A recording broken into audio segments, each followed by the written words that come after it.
ये दो एस्ट्रोनॉट्स अंतरिक्ष में अभी तक फंसे हुए हैं, सुनीता विलियम्स और उनके साथी बैरी विल्मोर, जो कि 8 दिन के मिशन के लिए अंतरिक्ष में गई थी, लेकिन उन्हें वहां फंसे 2 महीने से भी ज्यादा हो चुके हैं। और इससे भी ज्यादा हैरानी की बात यह है कि नासा के पास भी कोई ऑफिशियल डेट नहीं है कि ये दोनों धरती पर कब वापस आने वाले हैं। देखो, बोइंग कंपनी, जो कि ज्यादातर हवाई जहाजों का निर्माण करती है, यही कंपनी अंतरिक्ष यान भी बनाती है। इसने 2019 में नासा के लिए स्टारलाइनर नाम का एक अंतरिक्ष यान बनाया, जिसको नासा ने एक बार नहीं 2 बार अंतरिक्ष में बने इंटरनेशनल स्पेस स्टेशन पर भेजा।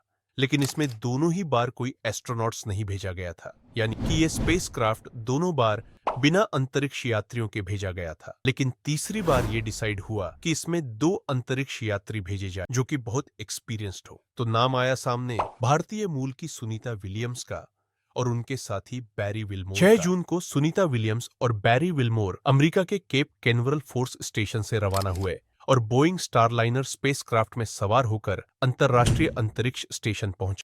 उनका मिशन केवल 8 दिन का था और उन्हें अपना काम खत्म करके 14 जून को ही वापस आना था। लेकिन बोइंग स्टारलाइनर में आई खराबियों की वजह से ये दोनों अंतरिक्ष यात्री अभी तक स्पेस स्टेशन पर ही फंसे हुए हैं। ये स्पेस स्टेशन साइंटिस्टों द्वारा अंतरिक्ष में बनाई गई एक बहुत बड़ी लैब है, जिसका एरिया एक फुटबॉल के स्टेडियम जितना बड़ा है, जो कि पृथ्वी से 400 किलोमीटर दूर अंतरिक्ष में बनी हुई है। इस लैब को अमेरिका, रूस, जापान, कनाडा और यूरोप के देश मिलकर चलाते हैं। बीच यात्रा में ही स्पेसक्राफ्ट में प्रॉब्लम्स आने लगी। स्पेस सेंटर पहुंचने से पहले ही स्पेसक्राफ्ट के 5 थ्रस्टर्स ने काम करना बंद कर दिया, जिसकी वजह से उसमें से हीलियम गैस भी लीक होने लगी थी।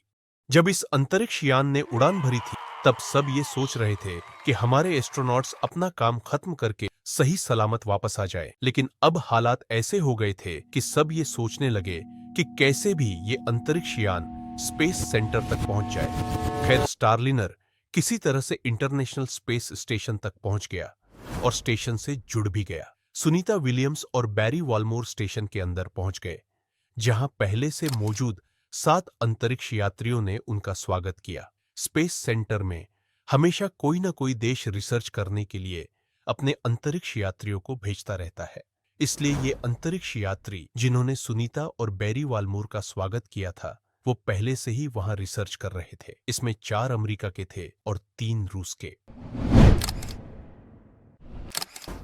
यही सब चीजें 2003 की घटना को याद दिलाती है। 2003 में कोलंबिया स्पेस शटल अंतरिक्ष यात्रियों को धरती पे वापस ला रहा था। तब तकनीकी खराबियों की वजह से यान में एक भीषण विस्फोट हुआ और सभी अंतरिक्ष यात्री मारे गए, जिसमें भारतीय मूल की कल्पना चावला भी थी। यह हादसा इतना भयंकर था कि नासा ने अगले कई सालों तक अंतरिक्ष में कोई अंतरिक्ष यान नहीं भेजा। लेकिन आज फिर से 2003 जैसे हालात बन रहे हैं। कहां अंतरिक्ष यात्री 8 दिन में वापस आने वाले थे और कहां अब उन्हें 4 महीने से ऊपर होने वाले हैं। लेकिन नासा ने फरवरी 2025 में उनको सही सलामत धरती पे लाने की संभावना जताई है।